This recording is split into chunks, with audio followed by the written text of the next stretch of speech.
Je vous ai dit qu'aujourd'hui nous parlerons de qui? De Noé, les coupeurs de bois. Noé qui coupe les bois. C'est notre thème, nous allons commencer ça aujourd'hui. Comme je suis rentré chez moi, donc je suis ici pour longtemps. Je n'ai pas l'intention de voyager bientôt. Parce que je voudrais quand même préserver mon mariage. Ok? Donc je ne peux pas abandonner ma femme tout le temps. Moi j'aime la paix.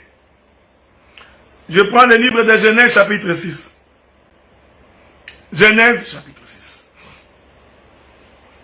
Nous lisons le verset 13. Alors Dieu dit à Noé, la fin de toute chair est arrêtée par des vermeaux, car ils ont rempli la terre de la violence. Voici, je vais les détruire avec la terre. Fais-toi une arche de bois, de gopher.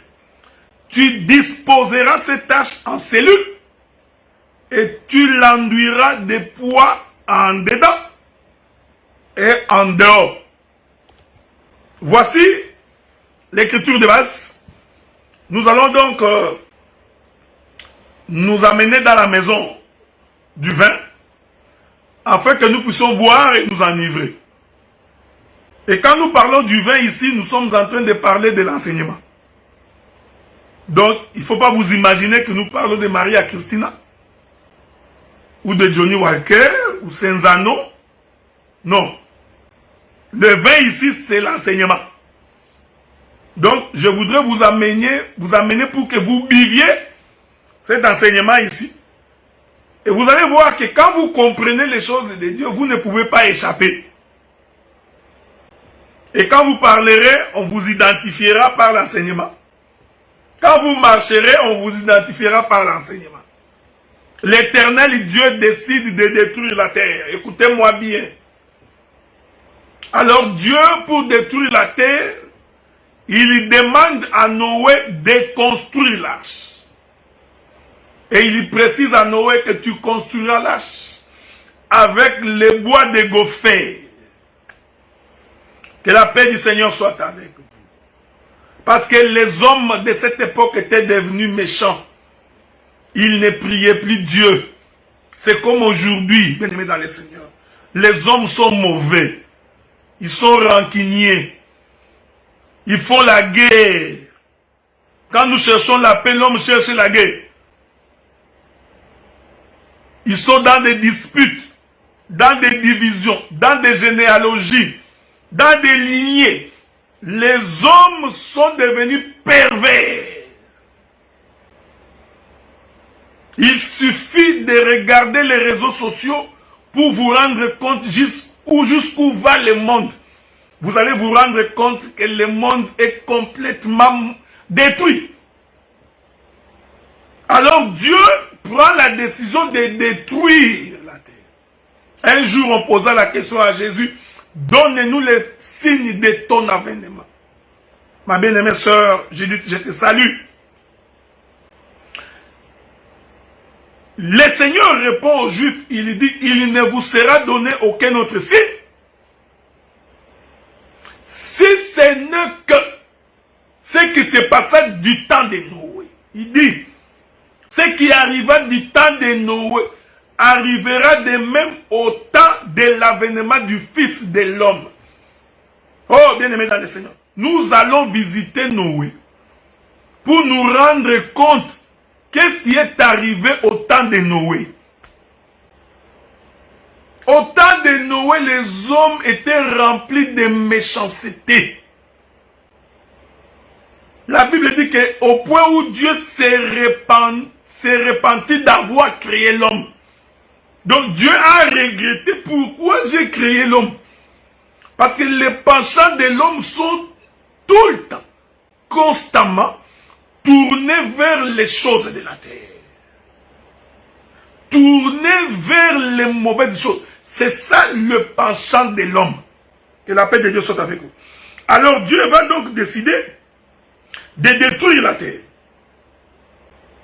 Ce qui arriva du temps de Noé va arriver aujourd'hui. Alors qu'est-ce que Dieu fait? Dieu dit, Noé, tu vas donc construire l'arche. Je voudrais dire ceci, frère. L'arche est donc l'endroit qui permettait la protection de l'homme pour échapper à la destruction. Bien-aimés dans le Seigneur, sans l'arche, l'homme ne peut pas échapper au déluge. Sans l'arche, tu ne peux pas entrer au ciel.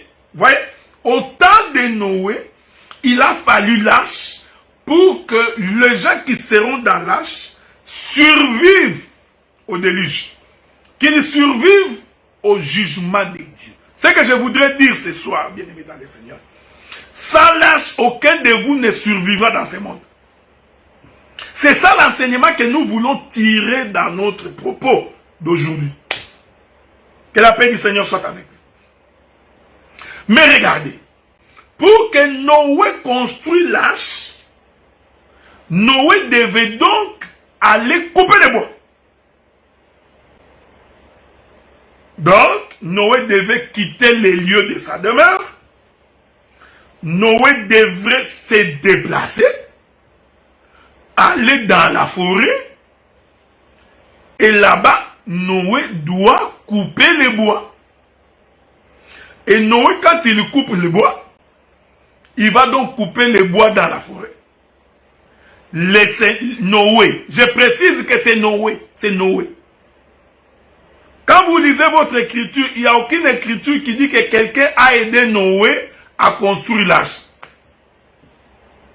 Personne n'a aidé Noé à construire l'arche. Que la paix du Seigneur soit avec vous, frères. Il est possible que quelqu'un l'ait aidé, c'est possible. Mais nous n'allons pas au-delà de ce qui est écrit.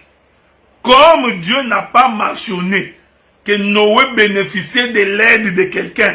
C'est comme j'ai entendu un prédicateur qui dit, les enfants de Noé aidaient Noé à couper les bois, à tailler. Non, ça ce sont des raisonnements, c'est ta pensée. C'est pourquoi j'ai toujours dit, si tu n'as pas l'explication noir sur blanc de l'écriture, il faut en chercher la révélation. Parce que la révélation va donner la précision de l'écriture. Donc c'est Noé lui-même qui coupait les bois. Donc Noé allait dans la forêt, couper les bois et ramener les bois. Noé allait dans la forêt, couper les bois et ramener les bois. Donc, personne ne venait parce que quand Noé coupait les bois, il l'amenait dans un lieu. Les lieux où Noé amenait le bois, c'était les lieux du rassemblement. Donc, tous les bois qui devaient constituer l'arche devaient donc se retrouver en un seul lieu. Donc nous comprenons que lorsque Noé se déplace pour aller récupérer le bois, ce que Noé fait là, c'est une trompette de rassemblement. Que Dieu vous bénisse. Donc, c'est une trompette de rassemblement qui consiste à aller chercher les bois et l'amener au lieu de la construction. Donc, Noé devait trouver les arbres dans la forêt, couper les arbres. Vous voyez, frère, ici, faites attention parce que Noé n'est pas un agriculteur. Ici, nous ne prêchons pas l'agriculture. Pendant que je prêche ici, toi, tu penses à ton oncle qui coupait le bois dans la forêt de Massamoula ou de Kenge. Non. Donc, Dieu a une autre vision de ce qu'il est en train d'enseigner. Maintenant, comme pour définir les bois, c'est-à-dire les arbres, nous n'avons pas besoin d'aller lire les dictionnaires. Quand bien même que les dictionnaires, des fois, est important, nous allons donc lire les Écritures. Regardez. Commençons par définir ce que c'est le bois. Je prends les Écritures. Ça va nous permettre de pouvoir avancer calmement. Première écriture. Vous avez les stylos à la maison. Écrivez. Prenez. Allons doucement. Première écriture. Je prends Matthieu chapitre 3, verset 10. Matthieu chapitre 3, verset 10. Nous lisons. Ça, c'est Jean-Baptiste. Il dit ceci. Déjà, la cognée est mise à la racine des arbres. Tout arbre qui ne produit pas de bons fruits sera coupé et jeté au feu. Je prends une autre écriture. Non. Oui, j'ajoute une autre écriture. Tout ça, c'est pour votre instruction. Luc chapitre 3, verset 9. De même que la cognée est mise à la racine des arbres, tout arbre donc qui ne produit pas de bons fruits sera coupé et jeté au feu. Quand Jean-Baptiste est en train de parler des arbres ici, Jean-Baptiste voyait les hommes. Donc il regardait les pharisiens, les Israélites, tout ce monde qui venait pour se faire baptiser. Alors Jean-Baptiste les regarde et puis il leur dit, la cognée est à la racine de tout arbre. Donc tout arbre qui ne produit pas les fruits va être coupé. Donc Jean-Baptiste, c'est lui qui nous définit l'arbre. Il nous fait comprendre qu'en fait l'arbre c'est un homme. Et tout homme doit produire des bons fruits. Il est merveilleux. Donc quand on est de Dieu, on doit produire les bons fruits. Les fruits dignes de la repentance. Quand tu sèmes les troubles en critiquant, en faisant des faux témoignages, tu produis des mauvais fruits. Quand tu crées la haine dans les cœurs des frères, tu produis un mauvais fruit. Quand tu escroques les gens, tu produis un mauvais fruit. Un escroc ne peut pas hériter le royaume des cieux. Quand tu es un impudique, un coureur de jupons, un dragueur de femmes, tu produis des mauvais fruits. Donc, ici, le prophète Jean-Baptiste nous fait comprendre que l'arbre est un homme.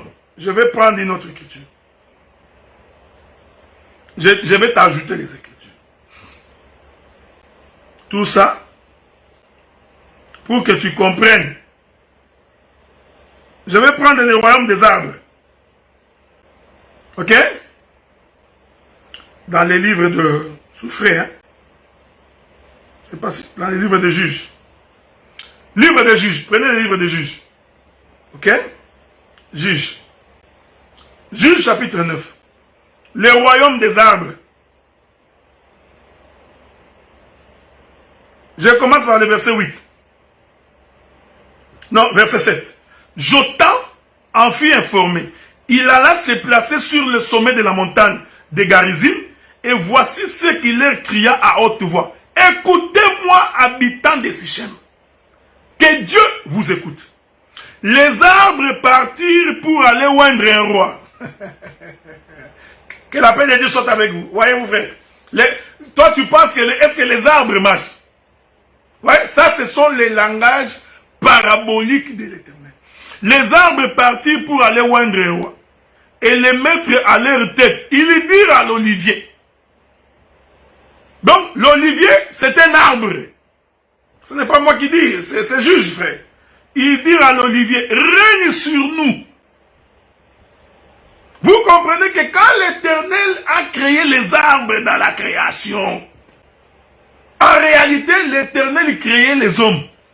Toi, voilà, c'est ce que tu pensais, non? Tu mangeras de tous les fruits des arbres du jardin, sauf l'arbre du milieu. Je t'informe que tous les arbres du jardin, c'était des hommes. Que la paix de Dieu soit avec vous.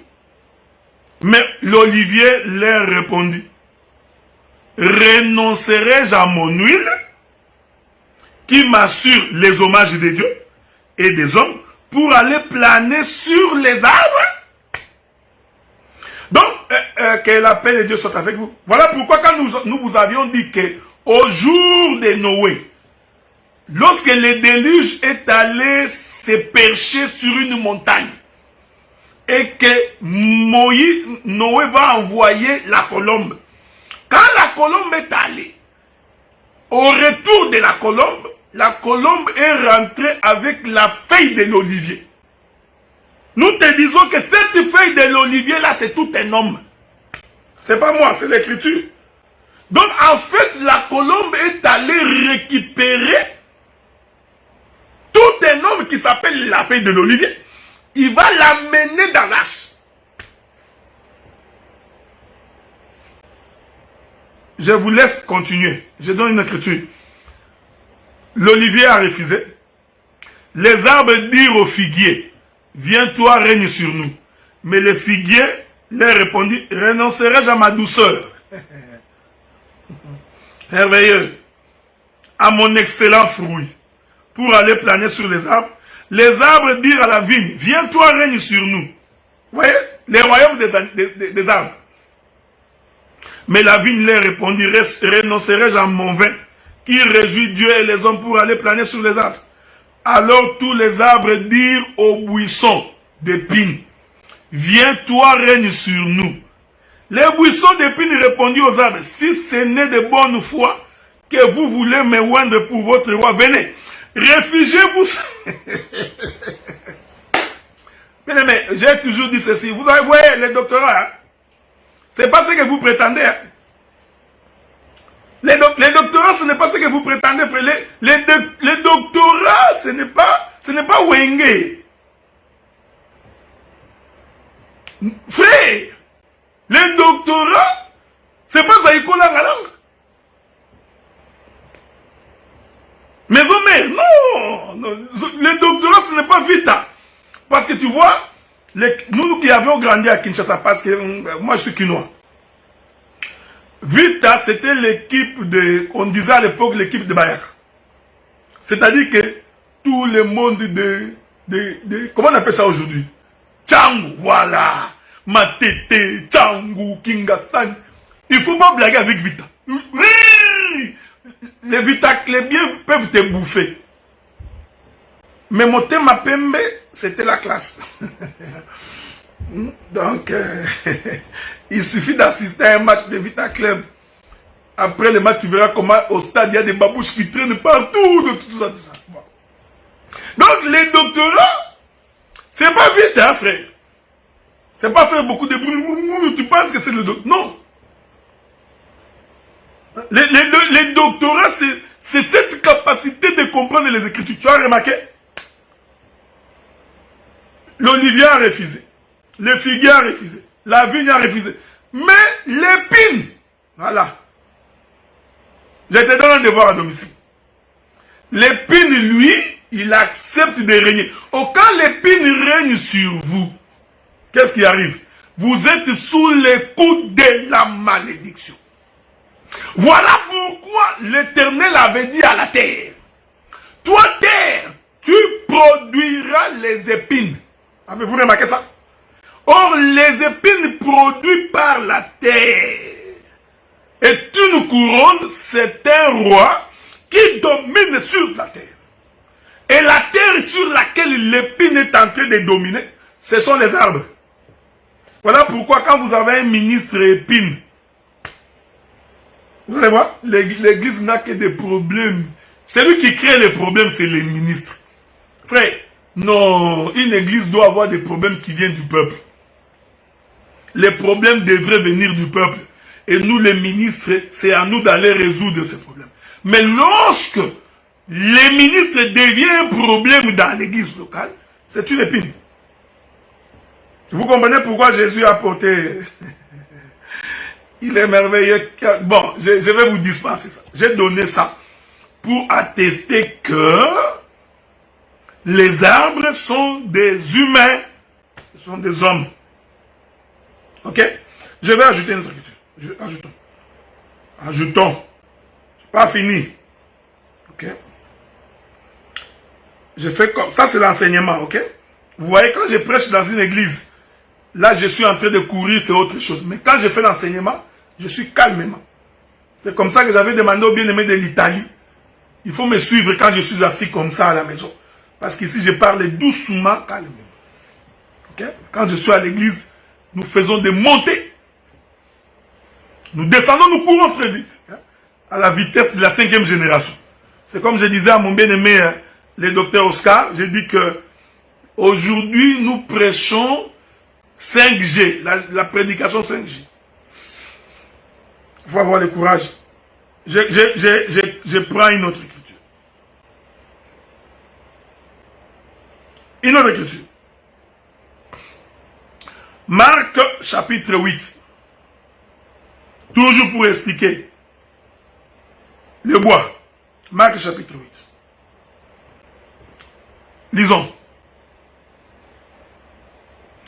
Le verset 23. Il y prit l'aveugle par la main, les conduisit hors du village, puis lui mit de la salive sur les yeux, lui imposa les mains et lui demanda s'il voyait quelque chose. Que Dieu vous bénisse. L'homme répond. Il regarda et dit, j'aperçois les hommes, mais j'en vois comme des arbres qui marchent. Première vision de cet homme aveugle. Je n'entre pas dans la révélation parce que ce n'est pas mon intention. Ici, l'écriture confirme que l'homme qui a été touché par Dieu, quand il regarde les hommes, il les voit comme des hommes qui se déplacent. Donc maintenant, nous comprenons que lorsque Noé partait dans la forêt, pour couper le bois, Noé en réalité il partait pour récupérer les hommes. Voyez-vous? Donc, le voyage de Noé, c'est toute une prédication. Ce qui arriva du temps de Noé. Et la paix de Dieu soit avec vous. Je ne suis pas pressé, ne vous en faites pas. Soyez en paix. On a beaucoup de choses à se dire aujourd'hui. Beaucoup de choses à se dire. Regardez. Il est merveilleux, hein? Le Dieu de paix. C'est lui qui nous soutient, qui nous donne la vie. Remarquez. L'écriture va donc nous amener à voir que c'est le déplacement de Noé qui va couper le bois. En réalité, c'est la prédication. Parce que le bois, étant des hommes, étant des humains, donc Noé il partait donc à la recherche des hommes. Avez-vous remarqué que Noé n'a pas coupé tout le bois de la forêt, non? Voyez-vous la perfection dans l'écriture. Noé n'a pas coupé tous les bois de la forêt. Donc Noé n'a pas choisi n'importe quel bois pour former l'arche. Il est merveilleux. Noé va donc choisir les bois des gophers. Oh, bien-aimé dans le Seigneur, ce n'est pas n'importe quel bois qui rentre dans la maison de l'Éternel. Il y a des arbres, tu fais entrer dans la maison est en désordre. Il y a des frères, dès qu'il est au milieu des autres, c'est un des autres. Un coureur de jupons, un voleur, ce sont des bois, des mauvais bois. Tu es allé prendre un sapin, tu amènes dans l'arche. Non! Tu vas prendre un bois qui s'appelle ouk, tu amènes. Non! Dieu a précisé, il dit, tu ne prendras pas n'importe quel bois. Tu prendras donc les bois de gophers. Cela veut dire, frère, que Noé avait la connaissance de bois. Donc Noé, lui, pouvait distinguer que ça, c'est le gopher, ça, ce n'est pas le gopher. Donc Noé avait l'esprit de discernement. Un serviteur de Dieu sans discernement n'en est pas un. C'est ce que l'écriture dit, l'homme de Dieu est capable, l'homme spirituel juge de tout. Juger de tout ici, ce n'est pas condamner un frère, non. C'est-à-dire, tu as la capacité de distinguer que ça, c'est un voleur. On ne peut pas lui confier la caisse de l'église. Celui-là, c'est un inconverti coureur de jupons. On ne peut pas le laisser au milieu des sœurs. Donc, Noé avait le discernement. il savait distinguer le bois. Il savait faire la différence, frère. Voilà pourquoi nous disons que le bois qui viendra constituer l'arche n'est pas un bois comme tout autre bois. Donc, ce n'est pas un... C'est pourquoi nous disons que la parole n'est pas donnée pour tout le monde. Nous ne prêchons pas pour que tout le monde se convertisse. Non.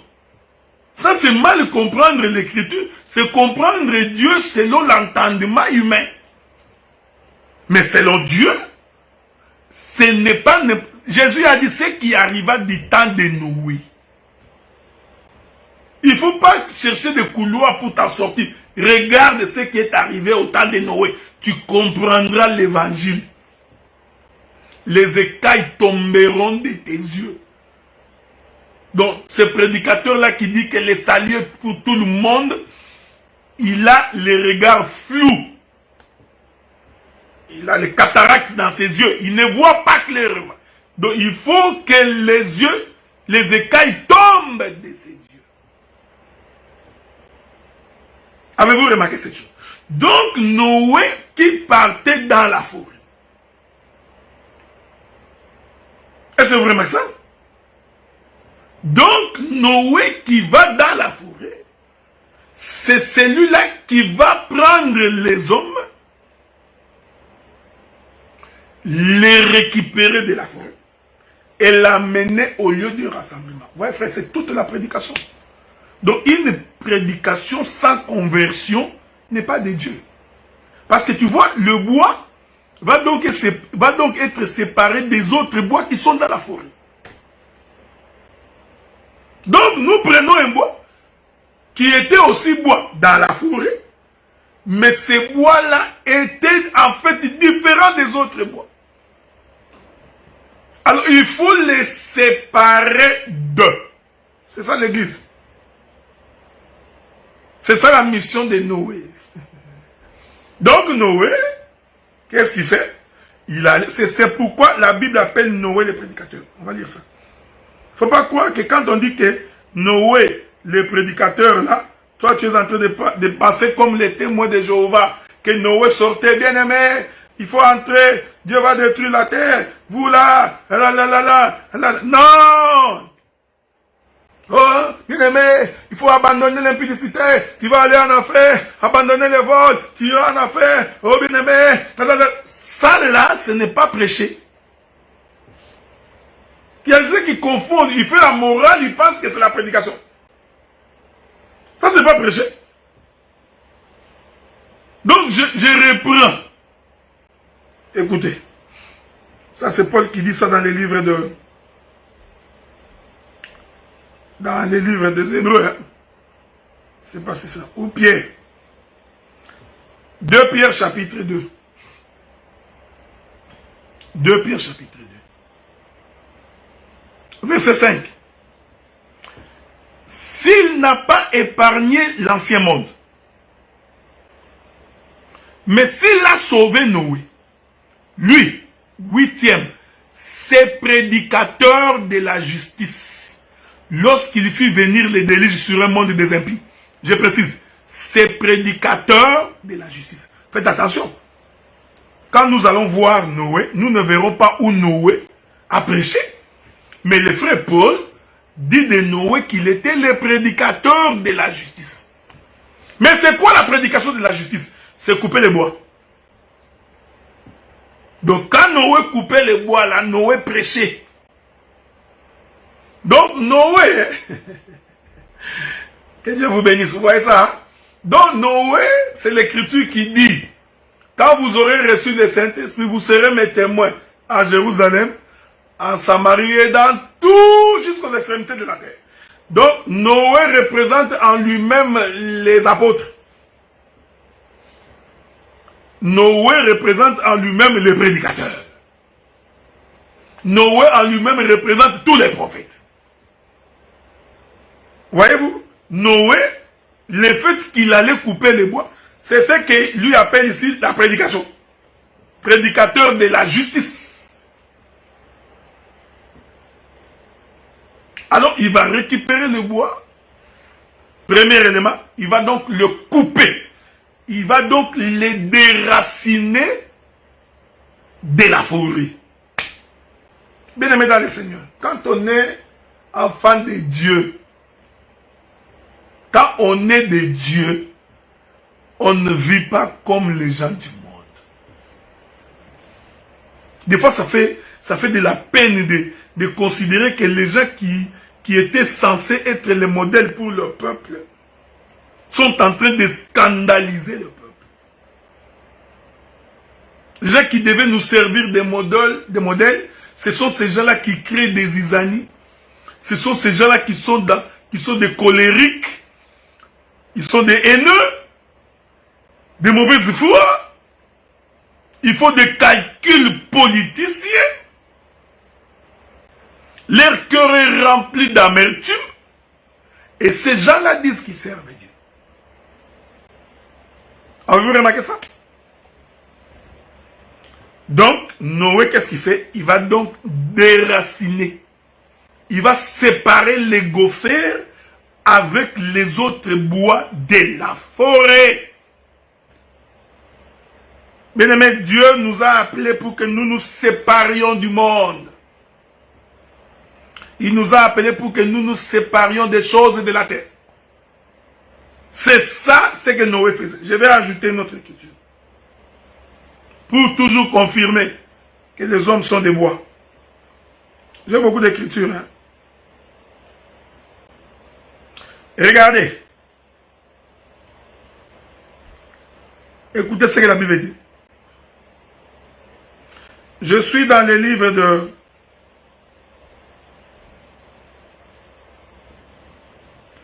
Luc chapitre 23. Luc chapitre 23. Luc chapitre 23. Je vais commencer par le verset 29. Car voici des jours viendront où l'on dira, heureuses les stériles, heureuses les entrailles qui n'ont point enfanté, et les mamelles qui n'ont point allaité. Ça là, il faut avoir l'œil pour voir. Hein? Alors ils se mettront à dire aux montagnes, tombe sur nous, et aux collines, couvre-nous. Écoutez ce que Jésus dit. Si l'on fait ces choses au bois vert, qu'arrivera-t-il au bois sec? Voyez-vous? On conduisit en même temps deux malfaiteurs qui devraient être mis à mort avec Jésus. Avez-vous remarqué? Jésus dit, si l'on fait ceci à un bois vert, le bois vert ici, c'était lui. Alors il dit, que ferait-on à un bois sec? Le bois sec, c'est vous. C'est nous. Donc Jésus confirme que nous sommes de bois. Mais regardez, regardez, regardez. Pour qu'un bois soit sec, il doit donc être coupé de sa racine. Avez-vous remarqué ça? Ce qui fait la caractéristique d'un bois, c'est parce qu'il est coupé de sa source. Hein? Voilà. Quand on te coupe de ta source, de ta racine, donc tu n'es plus alimenté, alors tu deviens un bois sec. Tu peux alors servir dans la construction de l'arche. Est-ce que vous comprenez ce que j'ai dit? J'explique les choses du royaume, frère. Oh, couper le bois de sa racine, c'est l'enlever du péché. Il faut que Dieu te ôte, qu'il coupe les cordons ombilicaux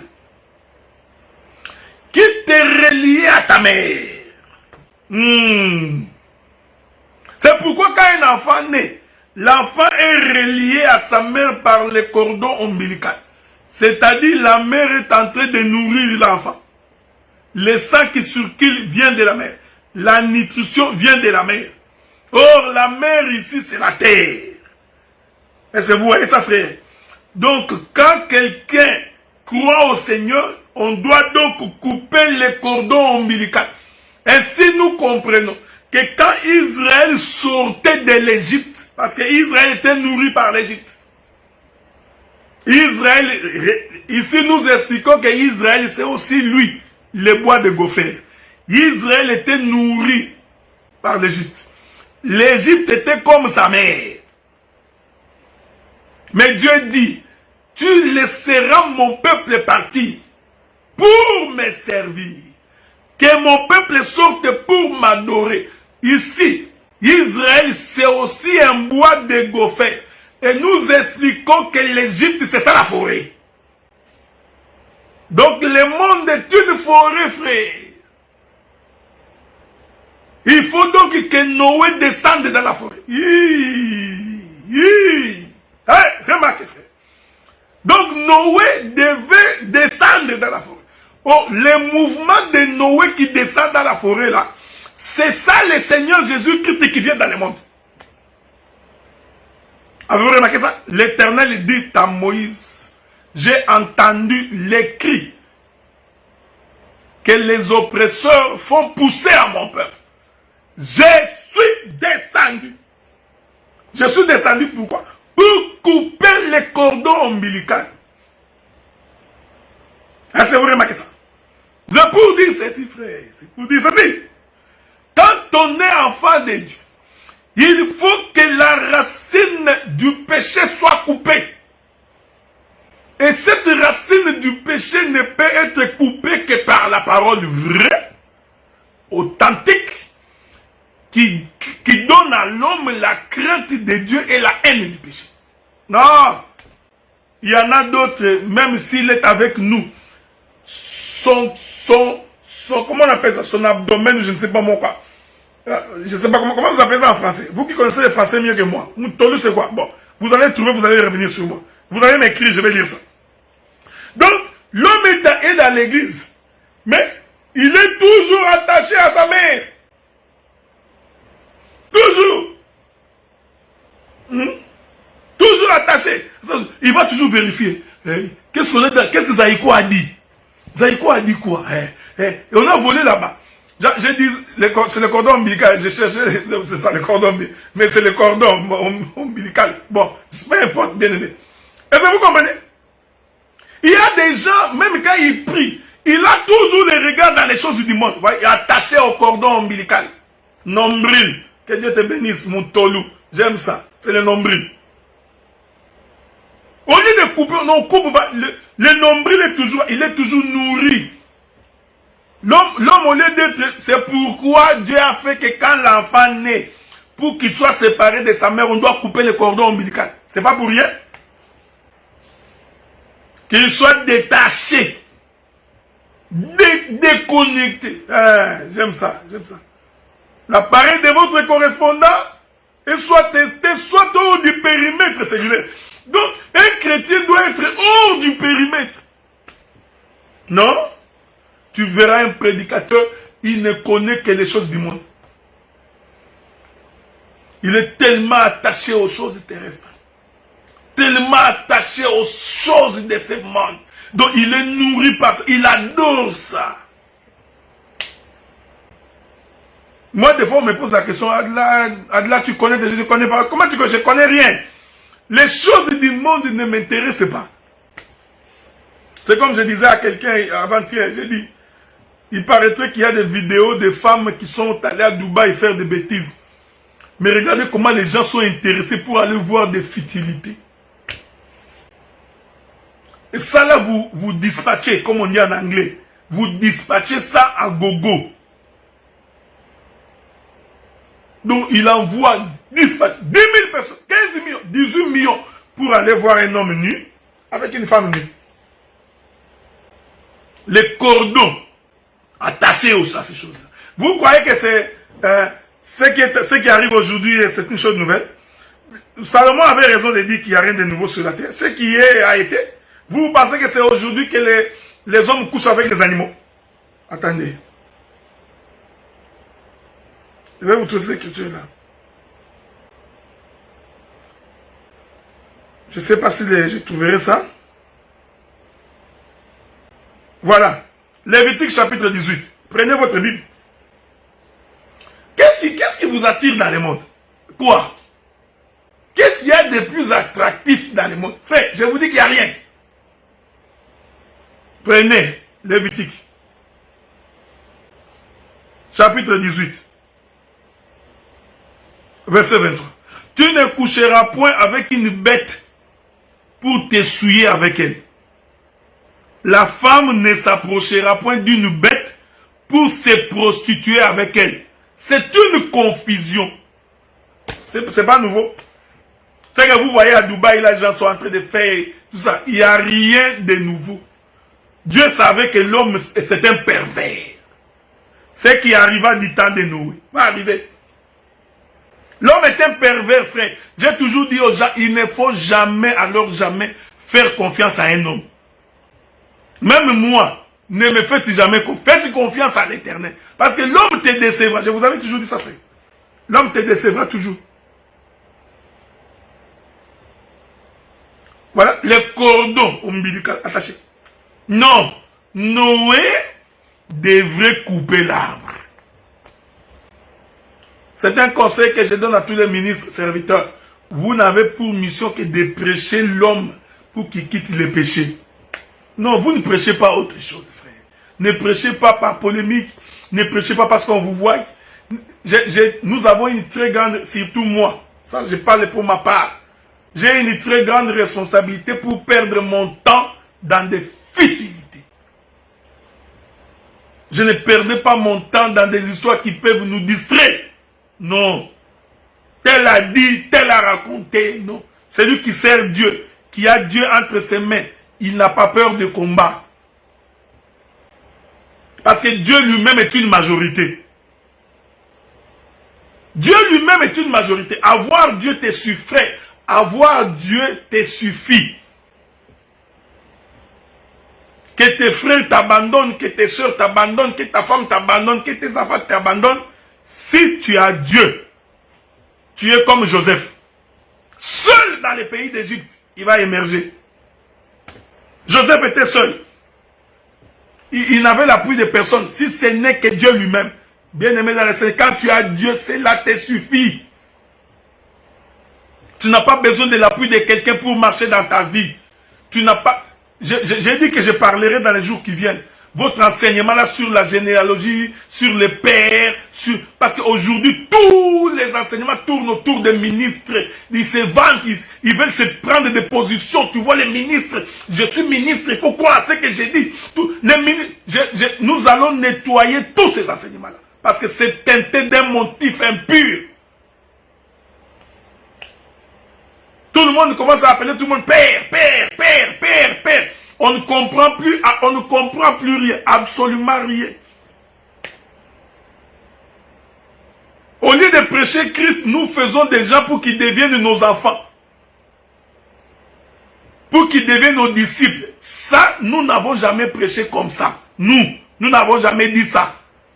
Oh non, tu vois comme tu es avec moi, il ne faut pas causer avec tel. Comme tu es avec moi, il ne faut pas parler avec tel. Ça là, pas dans ma bouche. La Bible dit que vous n'avez jamais été affranchi pour devenir esclave de quelqu'un. Nous précisons, frère. Noé était parti pour couper les bois. Pas pour autre chose, frère. Il n'était pas rentré dans la forêt pour regarder. Oh, goyave. Oh, j'aime les litondo. Oh, tu vois, je vais manger les momboya. Qu'est-ce qui s'est passé là-bas? Non, ça n'intéressait pas Noé. On s'en fout de ce que le monde dit. Laissez les morts enterrer les morts. Ayons les regards focalisés sur Christ. C'est ce qui est important.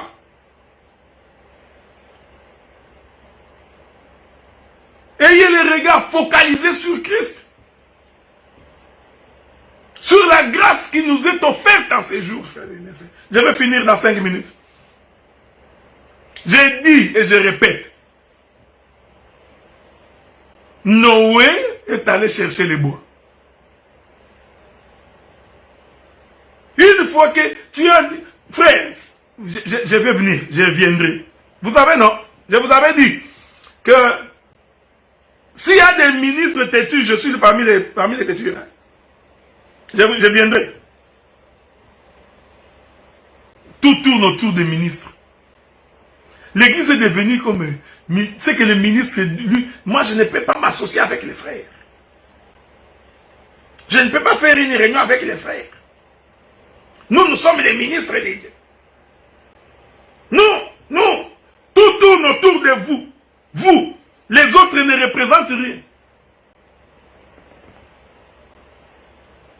Tout l'enseignement, c'est toujours l'homme de Dieu. L'homme de Dieu. Quand tu entends un prédicateur qui parle de lui-même, il est possédé jusqu'à la moelle épinière.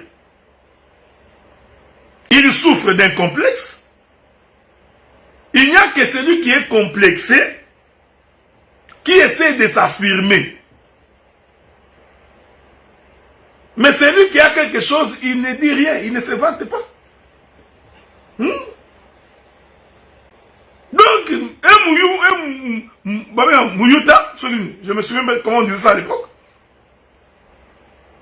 Donc, quelqu'un qui a Dieu vit simplement dans l'humilité. Il ne se vante pas être quelque chose. Il prêche l'évangile, les hommes découvriront la grâce qui est sur toi. Non, ministre, tu t'es battu toute ta vie. Il y a des gens qui se battent pour devenir ministre. Dès qu'il fait, je suis arrivé. Voir l'Europe mourir. J'ai dit, je précise, Noé est allé couper les bois. Oui, c'est ça, un parvenu. Regardez le comportement d'un parvenu, tu sauras. C'est lui qui est arrivé là-bas par hasard.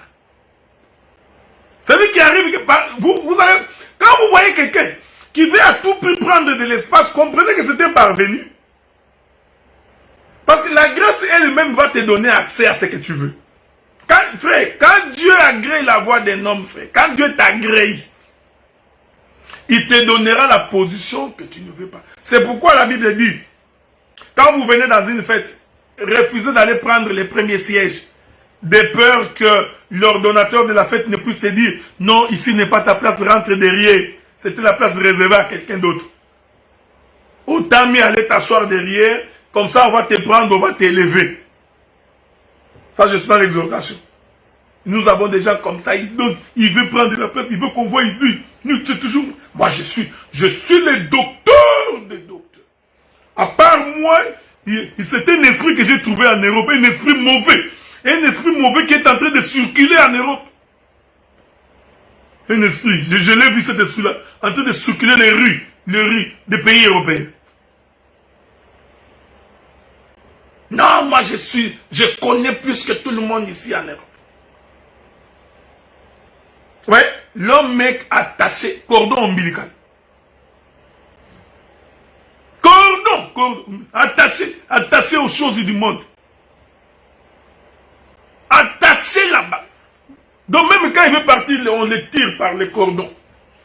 Il faut rentrer ici. Vous voyez, bien aimé dans le Seigneur. Noé, coupeur de bois. Je n'ai pas fini, ne vous en faites pas. Il y a de la matière ici, beaucoup. Je dirais beaucoup de choses sur Noé. Noé va donc couper les bois. Il amène. Il coupe. J'ai dit couper là, c'est déraciner. Ôter. Couper la racine du péché. Que la paix de Dieu soit avec vous. Il coupe la racine. Il amène. Je vous informe que pour que les bois de gopher entrent dans l'arche, ces bois-là doivent être taillés. Il doit être taillé. C'est-à-dire que le bois ne peut plus garder la même forme qu'il avait quand il était dans la forêt. Donc le bois doit... Attends. Il y a des choses que je dois dire aujourd'hui. Attendez. C'est pas vrai. Lisons une écriture. C'est le frère Paul qui dit ça. Écoutez ce que Paul dit. Philippiens chapitre 2. Philippiens chapitre 2. Non, Philippiens chapitre 2, verset 3. Je vais lire avec vous. Ne faites rien par esprit de parti. Je vais faire ça pour prouver. Moi, j'irai prêcher là-bas pour prouver. Pour qu'on sache que j'existe. Tu vois? Un inconverti au 100e degré. Un inconverti au 100e degré. Il fait des choses par esprit de parti. Donc lui, quand il veut prêcher, c'est pour qu'on sache qu'il existe. On va sentir. Là, il va aller se concentrer, il se concentre pour aller trouver une révélation, des fois qu'il n'en est même pas une.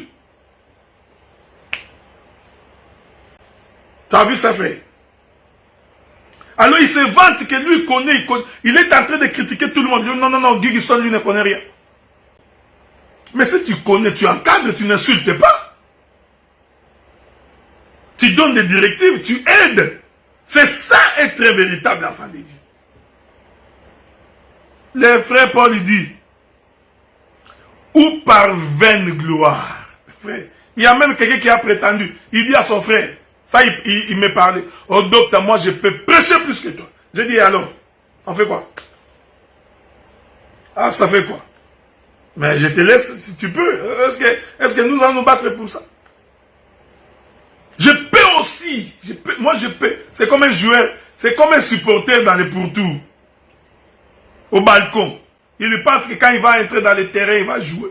Maintenant quand on le fait entrer, après 30 minutes, il a la langue qui pend. Il n'a plus de prédication. Là, il devient expert en doctrine. Doctrine. On monte comme ça, doctrine. Nous rentrons comme ça, doctrine. Donc, il n'a que des doctrines. La révélation, pour l'avoir, il doit aller se concentrer, il s'enferme dans sa chambre.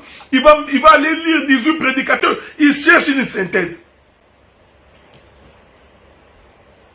Vaine gloire. Frère Bénémin, vaine gloire.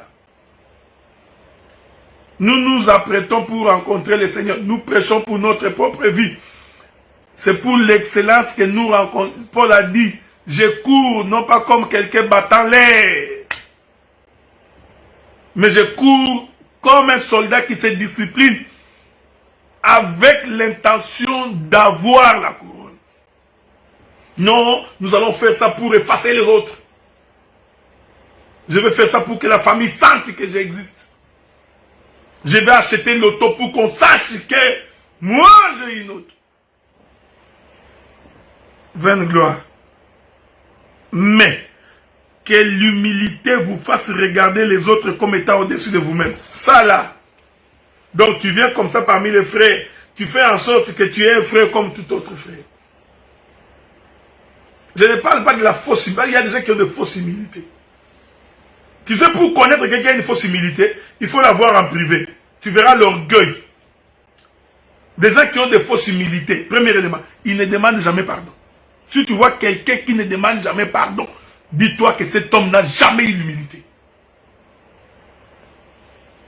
Premier élément, pour comprendre quelqu'un qui n'est pas humble, c'est seulement quelqu'un qui ne sait pas demander pardon. Il a toujours il a l'esprit adamique. Parce que Adam avait l'esprit de toujours se justifier. Ce n'est pas moi. Ce n'est pas moi. Donc il a toujours des raisons pour démontrer que lui avait raison. Mais il ne voit jamais son erreur. Fausse humilité. Ça, ce sont des fausses humilités. Quand tu as offensé quelqu'un, tu demandes pardon. Et toi aussi, quand tu as Dieu, quand on te demande pardon, tu pardonnes et tu oublies. Pardonner ne veut pas dire qu'il faut que nécessairement que vous marchiez ensemble. Non. Tu pardonnes et tu oublies. Ce n'est pas qu'à chaque fois qu'on te voit, tu rappelles toujours, ah, ce frère-là m'a fait ceci. Après 6 mois, il m'a fait ceci. Une année, il m'a fait ceci. 2 ans, il m'a fait ceci. Hey, Likambo, problème. 5 ans, 6 ans, 7 ans, frère.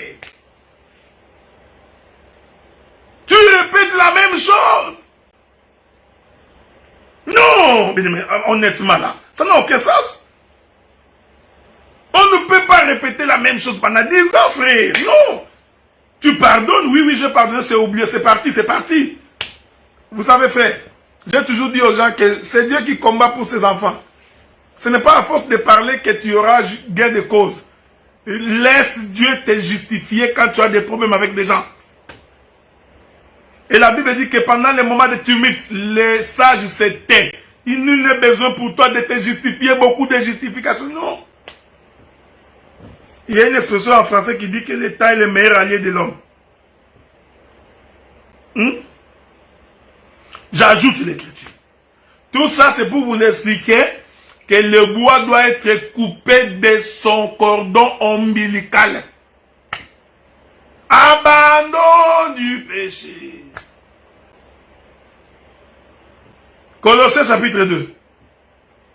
Vous voyez, j'ai beaucoup de flèches dans mon camp, quoi. Colossiens chapitre 2.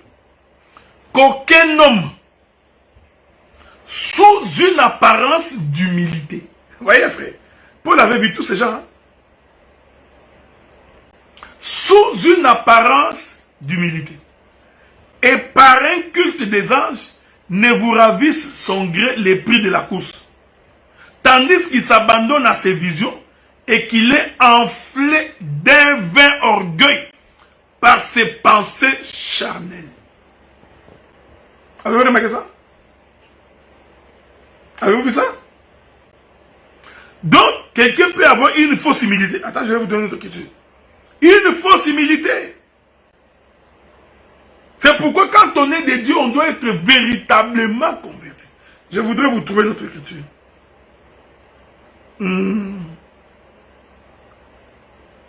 Attendez. Souffrez, hein. Je cherche une écriture dans le livre de Philippiens. Bon. Donc, je voudrais dire au bien-aimé dans le Seigneur, le combat, frère, pour un enfant de Dieu, c'est normal. Mais le combat ne peut pas créer en nous la haine. Moi, je suis... Ça, c'est entre parenthèses. Moi, j'ai été combattu par beaucoup de gens. Il y a des gens qui m'ont insulté. Il y a même des gens qui ont insulté mon épouse. Mais nous causons avec ces gens. Il y a des gens qui ont insulté mon épouse. Mais je cause avec. Il y a même des gens qui ont prétendu, non, c'est un ministre de l'Intérieur, il n'a pas d'église. Mais ces gens-là, jusqu'à aujourd'hui, nous causons. Donc les combats, quand on est serviteur de Dieu, il faut s'attendre à tout.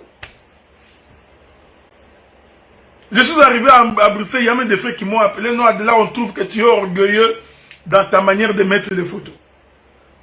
Bon, on a visité quelques-unes de mes photos que je mettais sur Facebook. Et j'ai trouvé qu'il y avait des photos que je mettais qui n'étaient pas correctes.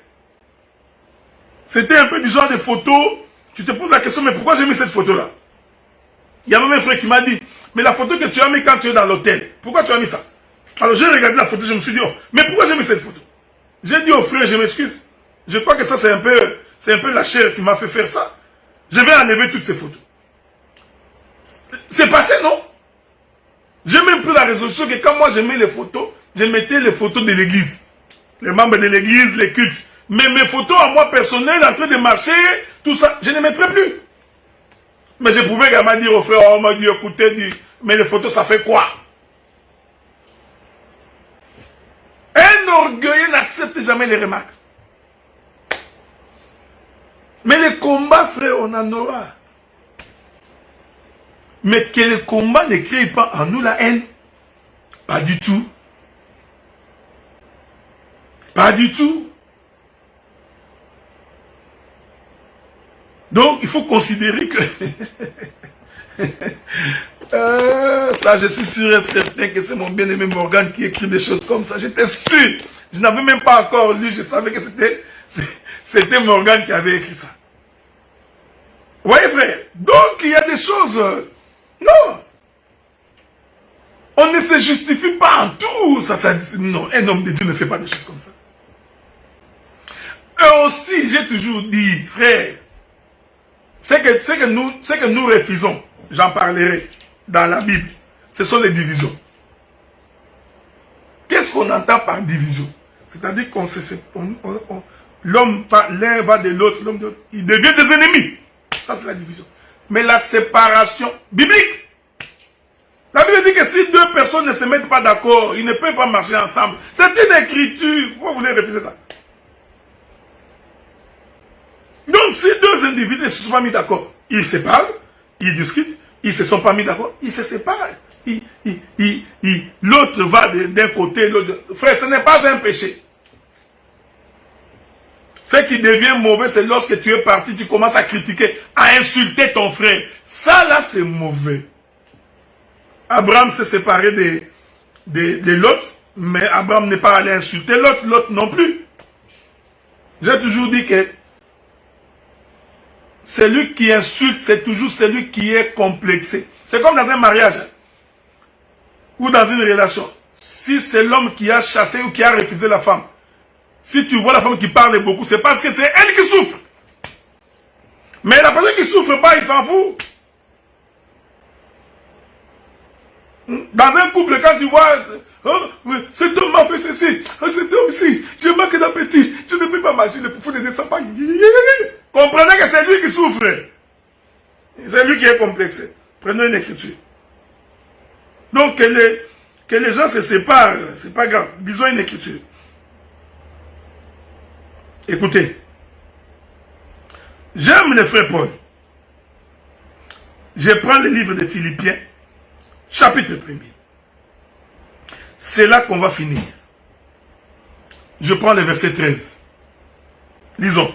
En effet, dans tous les prétoires et partout ailleurs, nul n'ignore que c'est pour Christ que je suis dans les liens. Ça, c'est un homme de Dieu qui parle. Ça devrait être l'attitude de tous les véritables hommes de Dieu. Et la plupart des frères dans le Seigneur, encouragés par mes liens, ont plus d'assurance pour annoncer sans crainte la parole. Quelques-uns, il est vrai, prêchent Christ par envie. Il y aura toujours des prédicateurs qui prêcheraient Christ par envie. Lui, il envie les frères. Pourquoi toujours lui? Pourquoi les gens n'appellent que lui? Pourquoi les gens ne les suivent que lui? Moi aussi, je vais faire. Tu vois? Un prédicateur par envie, ça existe, ça existera toujours. Ne vous en faites pas. Il continue. Par esprit de dispute, il y en a d'autres comme ça. Je veux faire ça pour que je puisse l'influencer. Pour que je lui rende la tâche difficile. Tu vois? Il va faire l'œuvre de Dieu. Maintenant, il va commencer à appeler les membres de l'église là où tu es. Quittez là-bas, venez ici, quittez là-bas, quittez. Esprit de dispute. Vous voyez? Ce n'est pas une chose nouvelle. Est-ce que ça vous étonne? Non. Mais d'autres les prêchent avec des dispositions bienveillantes. Tout c'est écrit.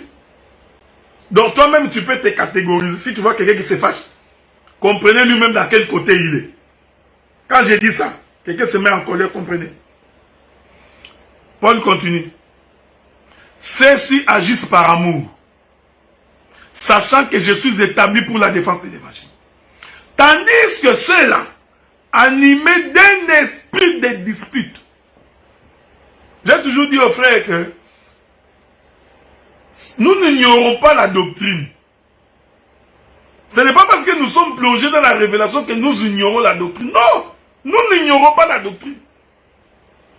Donc la doctrine, ce n'est pas seulement les sœurs, c'est aussi ça la doctrine. Regardez. Je continue. Tandis que ceux-là, animés d'un esprit de dispute, annoncent Christ par des motifs qui ne sont pas purs. Avec la pensée, écoutez-moi ça, ça c'est Paul qui dit, avec la pensée de me susciter quelques tribulations dans mes liens. Comme moi, ça c'est un exemple que je prends. Je ne m'entends pas avec le pasteur Philippe. C'est un exemple. Ce qui n'est pas vrai, parce qu'on s'entend bien. Comme moi, je ne m'entends pas avec le pasteur Philippe. Maintenant que je me suis embrouillé avec le docteur Guy Roger Bassafou. Qu'est-ce que Guy Roger Bassafou a fait? il va tisser des relations avec Philippe dans l'intention de me susciter des tribulations. Les hommes de Dieu font ça. Non, bien aimé, non, ça n'arrivera jamais pour un véritable serviteur de Dieu. Comme toi, tu ne t'entends pas avec Rocher, ou avec qui que ce soit, ou tu n'aimes pas, tu ne t'entends pas avec Guigui. Je prends un exemple comme ça. Alors, tu voudrais que nous tous aussi, que nous ne nous entendions pas avec eux. Mais non, mes frères, ça, ce n'est pas de Dieu. Mais les hommes de Dieu, vous nous faites honte. Donc, vous avez amené ce principe de l'ennemi de ton ami est ton ennemi, l'ami de ton ami est ton ami ou quoi? Donc, nous avons des frères comme ça. Donc, dès qu'il sait que lui et l'autre ne s'entendent pas, dès qu'il est en désaccord avec eux, il est ton ami. Dès que vous ne vous entendez pas, il rentre en accord. C'est comme Hérode, Pilate et Caïphe qui se sont entendus pour la mort de Jésus. Il y a des gens comme ça, ils s'entendent. Ils s'entendent pour la mort de son frère. Non, ce n'est pas de Dieu. Ce n'est pas de Dieu. Ne faites pas des choses comme ça. En fait, vous vous détruisez vous-même parce que ça ne vous avancera pas. Soyez en paix avec tout le monde. Donc, les gens peuvent se séparer, mais rester en paix. Mais la paix, on l'a fait par rapport aux Écritures. On ne peut pas faire la paix en violant les Écritures. Donc, on ne fait pas la paix parce que tu es prédicateur. Même quand tu es un impudique, on va faire la paix. Non. Même quand tu es un voleur, on fait la paix. Non. Mauvais témoignage, calomniateur. Non. Donc, la paix, même si on doit la faire, on la fait selon les Écritures. Quand tu es mal réputé, on ne fait pas la paix parce qu'on voudrait faire la paix. La Bible dit que la réputation vaut mieux que les sacrifices. Tu peux prêcher l'hippopotame, le crocodile, l'autruche, c'est bien. Mais si ta réputation est mauvaise, c'est fini. Tu vas sombrer. Tu sombreras. Ça... Je vais conclure. Je vais conclure. Vous savez, un jour, j'ai conclu par là, ok? J'ai été long, 1h30, je vais conclure. Vous savez, un jour, l'Éternel dit à Saoul, vous allez tout dévouer par interdit. Vous détruirez tout. Alors, Saoul va en guerre. Il récupère les veaux, les gras, les vaches grasses. Il s'est dit dans sa tête, un voleur, hein, tu vois. Quand quelqu'un est tordu dans sa pensée, il est tordu. Il récupère les veaux. Il ne faut jamais vous fier aux déclarations de quelqu'un. Quelqu'un peut faire une bonne déclaration dans sa bouche, mais son intérieur est mauvais. Son intérieur est très, très mauvais. Il récupère les vaches, il l'amène dans sa cour. Et Dieu, comme il est le maître des temps et des circonstances, il demande au prophète de se déplacer. Le prophète se déplace, je crois que c'était Samuel. Il arrive chez le roi Saoul. Pendant qu'il causait, les bœufs qui étaient tout calmes avant l'arrivée du prophète. Ces vaches-là étaient calmes avant que le prophète n'arrive. Dès que le prophète est arrivé, ici j'ai beaucoup de choses à dire. Dès que le prophète arrive, les bœufs, qu'est-ce qu'ils vont? Ils vont crier. Ici nous disons, les prophètes là qui arrivent là, c'est aussi l'image de Jésus. Les bœufs qui sont en train de crier, c'est les sacerdoces de Moïse. Ça là, on expliquera le jour du Seigneur. Mais j'ai pris cette portion pour l'exhortation. Dès que le prophète arrive, le bœuf crie. Le prophète pose la question au roi. Qu'est-ce que j'entends là? Le roi répond. Un menteur. Mon bien-aimé frère, ma bien-aimée soeur, celui qui ment n'héritera pas les royaumes. Il faut dire la vérité. Même s'il faut assumer, il faut assumer la vérité. Moi, j'ai toujours assumé la vérité de ce que j'ai fait. Quand je vous dis que je l'ai fait, je l'ai fait.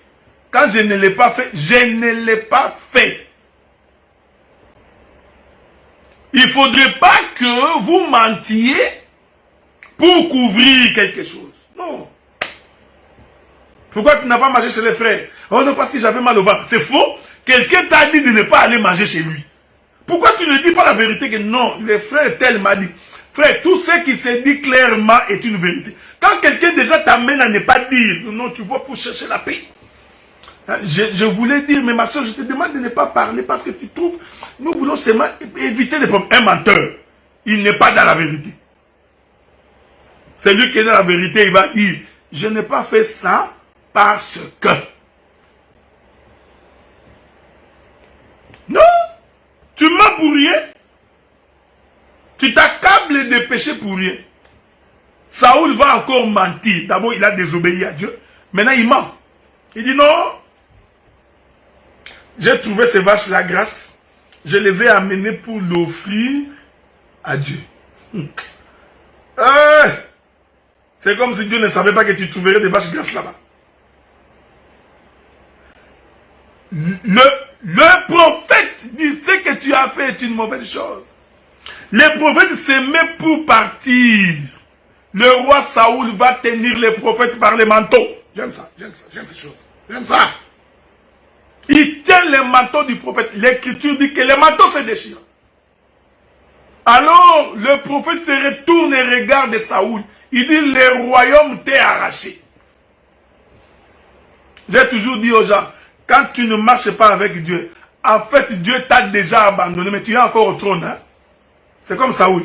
Ce n'est pas les jours où il a déchiré les manteaux qu'il a quitté le trône, non. Non, il est toujours resté au trône. Mais en fait, Dieu l'avait déjà quitté. La royauté a déjà été donnée à David. C'est pour dire ceci, frère. Quelqu'un peut déjà avoir été en dehors de la volonté de Dieu, mais il est quand même là en train de parler, de parler. Tu vois, moi, je suis le véritable. Je suis le véritable. De tous les ministres ici, il n'y a que moi. Vous comprenez? Un arrogant, il n'a plus rien.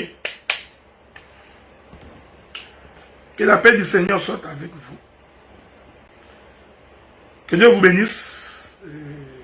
Qu'il vous garde. Nous avions donc commencé aujourd'hui notre intervention sur Noé qui coupe les bois. Vous voyez, j'ai fait l'exhortation, j'ai fait la révélation et j'ai apporté la prophétie. Mais on n'a pas fini. On va également continuer la semaine prochaine. Je n'ai pas eu le temps de lire quelques commentaires ici. Il est merveilleux, mon bien-aimé c'est Timio. Donc, merci beaucoup, que Dieu te garde, Gigiston, que Dieu te garde également. Donc, il est merveilleux, hein. Vous savez, moi j'ai un franc parler. Il y a des gens, des fois on ne leur a rien fait, ils ont décidé de ne plus suivre nos prédications. Mais ils rentrent en coulisses. Pendant qu'on n'est pas là, il va suivre, il ne veut pas les voir en direct. Il y a des gens comme ça. Non, j'ai toujours dit que quand tu ne veux pas, n'entre même pas après. Parce que si tu rentres après, c'est la duplicité. Regardez, il faut être honnête dans la vie. Très honnête. Si je décide de ne pas suivre le docteur Roger Bouleli, je ne le suivrai pas non plus en coulisses. Ça, c'est moi. Si je décide que je ne le suivrai pas. Donc, il faut savoir que même quand vous mettez ça sur YouTube, je ne viendrai pas suivre. Mais si j'ai envie de suivre, je suivrai pendant qu'il fait l'émission. À moins que je sois véritablement occupé, que je n'ai pas le temps de les suivre à ce moment-là, alors je me dis, je passerai après pour aller suivre. C'est comme Guy Roger Bassapoula, qui a parlé, je ne l'ai pas suivi, je n'avais pas le temps. Mais j'irai les suivre après. Ça, c'est différent.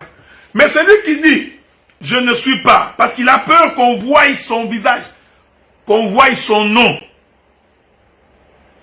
J'ai été étonné d'entendre des frères, oh, tu as fait des commentaires dans les... tu es allé vérifier mon commentaire dans l'intervention des frères. Pourquoi? Donc tu n'es pas allé pour écouter, tu es allé pour m'épier dans ma liberté. Comme les Juifs qui étaient en train de suivre Timothée derrière pour vérifier s'il est circoncis. Bien aimé dans le Seigneur, il faut être honnête, correct. Tu ne veux pas, tu ne veux pas. Assume que tu ne veux pas. personne ne va te tuer. Mais faire semblant pour aller suivre en coulisses, récupérer quelques versets, quelques révélations et devenir grand maître plus tard, mais ça c'est injuste quoi. C'est très injuste. Bon. Que Dieu vous bénisse. Que Dieu vous garde. J'ai toujours prié le Seigneur qui vous fasse beaucoup du bien. Que vous soyez un modèle pour ce monde ici. Et que les gens du monde témoignent que nous avons Dieu. Que nous sommes véritablement convertis. Que nous sommes capables de vivre malgré nos différends. Que la paix du Seigneur soit avec vous, mon bien-aimé. Nous avons donc fini notre intervention d'aujourd'hui. Nous allons continuer la semaine prochaine.